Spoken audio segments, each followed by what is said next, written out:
ისრაელის თავდაცვის ძალებმა ირანში იარაღის წარმოების ობიექტებთან ახლოს მცხოვრები ირანელებისთვის სასწრაფო ევაკუაციის გაფრთხილება გაავრცელეს. გაფრთხილება ასევე ვრცელდება იმ ობიექტების მახლობლად მდებარე ტერიტორიებზე, რომლებიც ირანში იარაღის წარმოებას უწყობს ხელს. აღნიშნული მოწოდება მას შემდეგ გავრცელდა, რაც ისრაელის პრემიერ-მინისტრმა ნეთანიაჰუმ გუშინ ვიდეო მიმართვა გაავრცელა და განაცხადა, რომ ისრაელი აიათოლას რეჟიმის ყველა ობიექტსა და სამიზნეს დაარტყამს.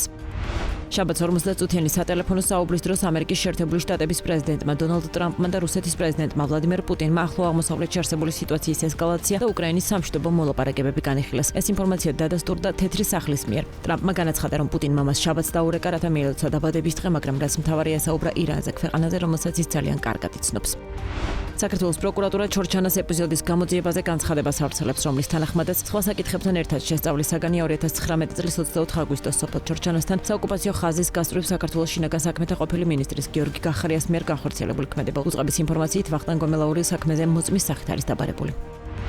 საქართველოს შინაგან საქმეთა სამინისტროს სასაზღვრო პოლიციის უფროსად დავით თამაზაშვილი დაინიშნა. უწყებაში მორიგი საკადრო ცვლილებების შესახებ დღეს გახდა ცნობილი. შესაძლოა ინფორმაციით შინაგან საქმეთა მინისტრმა გეკა გელაძემ ახალი ხელმძღვანელი სასაზღვრო პოლიციის თანამშრომლებს წარუდგინა.